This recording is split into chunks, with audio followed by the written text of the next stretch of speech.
Guys, how you doing? So this is my very first time going live, and I actually have it set to premiere at 12 because I don't know, it's my first time going live. I've never done it before. So on my birthday, November 13th, I'm going to be at Vocal Inc. and I'm going to record No Fear, which is my new single, and I'm hoping I can get that date. I just think spiritually it will be really good. It's on a Wednesday, and I just think it would be really, really, I don't know, helpful to work with the energies of the earth in that day, which is a day for communication. You make sure I have my information right. So, yeah, Wednesday is a communication day. Ruled by mystery, which actually has a tattoo. And that's not a good one. So, if you watch any of my, well, my short today, you'll see that I made a short about one of my daughter's friends bullying her online. She does not like me. She's like, you pulling my top. I was not being bullied. It just, I'm kind of glad that it happened because I'm in the season of understanding that when negative things happen, it's an opportunity to turn it into growth, right?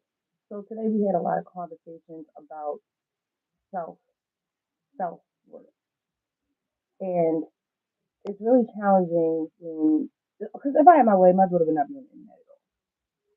She's 15, and she wants to start a YouTube channel, but it's like even me as an adult, it's challenging sometimes dealing with negativity, not just online but in the world. And developing an attitude of indifference is something that I had to learn how to do and teach my daughter. I did not want her to grow up to be a person who sought validation from other people.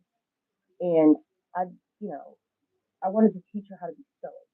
Like, if they like you, cool. If they don't like you, cool. You know, I don't want her to go the emotional imbalance and instability of wondering, am I good enough? I don't have enough likes. I don't want her to have that type of mentality, and ends up growing up a woman who does not know her worth. So I got to know her on a very deep level today, and I was very grateful for that. I've lost so much in my life. I've been through so much in my life, and I'm just not taking that anymore. When something happens to me, I refuse. Like, no, you're not about to take anything from me. No, you're not gonna beat me down. Like every single day, I fight depression, anxiety, self doubt. Every single day, because these things were fed to me as a child, telling me what I can't do, shooting down my ideas, telling me that I wasn't enough. And that's not how I want my children to be raised. My children are mixed. My ex-husband, he's passed. We were married for 20 years. We have 6 children together. He's Hungarian, and my children are mixed. And see, in my twisted head, this whole time, I've been thinking that they were black because I'm black. My kids are black, but no, they're not. They're mixed, and they have their own issues and their own identity things that's going on. And I had to understand that. And that's why I'm so glad I left my job, because I didn't have time to cultivate my family. I didn't have time to grow my relationship with spirit or even grow my channel or write music because all I did was work or recover from working. And my kids pulled me up like, yo, when you're gone, I used to work in a factory for a minute. Like I literally was the only female that worked there. It was a warehouse, you know what I'm saying, Coca-Cola warehouse. And so I was doing real strenuous work, and they were like, "Mom, every time you leave, we worry." I would walk to work, walking home in the middle of the night, and they're like, "We're worried. We're worried that something's gonna happen to you." Like this dad just died. Like his dad just died in October, like from an overdose. You know what I'm saying?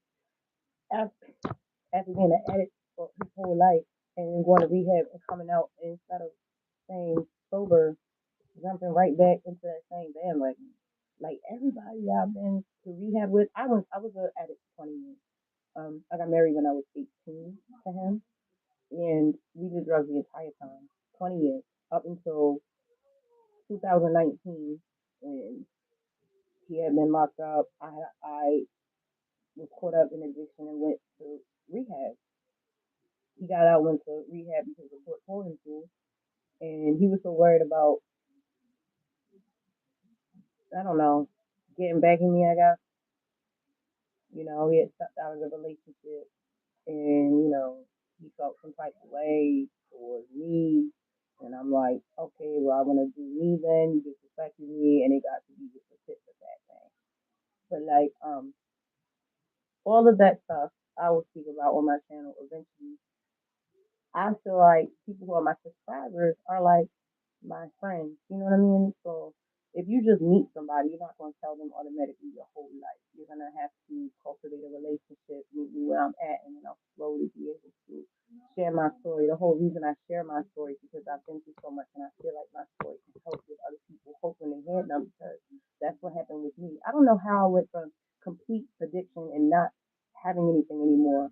Like, we used to live in a mansion, like a legit mansion, because my ex was a deal or whatever, blah blah blah. It was a rent to own situation, blah blah blah.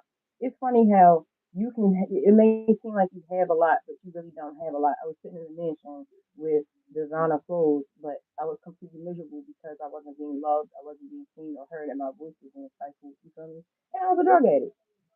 And it's like, but now, fast forward to now, and I might not have the most money in the world, but I have my kids and I have my sobriety, and that I'm rich, bro. Like, I'm rich. So now I share my story with other people so that I can give back because I was saved. Like, I was literally saved from being dead. You feel me? And music is a healing tool, which is why I get so defensive when people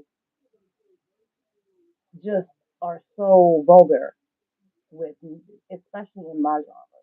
You know, my genre is hip hop, even though I little alternative rock and shit like that. But it's primarily hip hop, and I just feel like the things that music is being used for nowadays is very violent, and it just I want to change the imagery connected to hip hop when it comes to females. I know how to stay in my lane. That's what I want to do. My goal is to go down as the most influential independent hip hop artist there ever was. That means when I open my mouth, you feel something. You go home, change, move. That's what I want to do. I want to heal. You know what I'm saying? I use every tool that I have to help heal myself. And I don't teach by saying, yo, you should do this. I simply embody the things that I have learned and put it on display and you take what you take from it. So developing an attitude of indifference, that's exactly what I talked to my daughter about today. That's what I had to discuss with her. You know, it's all about your worth because I was adopted and the people that adopted me did not pour love into me at all. We'll get into that later, but I just didn't want my daughter to go through that. So moving forward, I love having an open door policy with my children and everything. I'll never run out of ideas to make videos about because as I learn it, as I experience, I make content out of it. Because gone are the days where we suffer in silence. That's not about to happen. I like to address things. I like to put things, issues out on the table and be very transparent. And hopefully that will inspire other people to talk about their issues, mental health issues, addiction issues, early childhood trauma issues, because I feel like mental health is not spoken about enough in a lot of communities. So I really appreciate you going along with me on this journey. There's going to be nothing but growth, you know, because it's like all of my greatest fears have already happened. Like the monsters are real. The monsters that I had in my head became real because I believed in them. Everything that I thought I was going to lose, I lost because I didn't feel like I deserved them.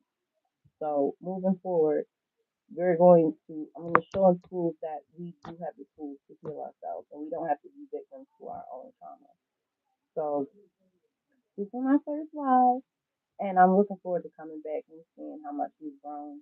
But I love you. Thank you so much for taking your time with me and I will see you later on in the week. So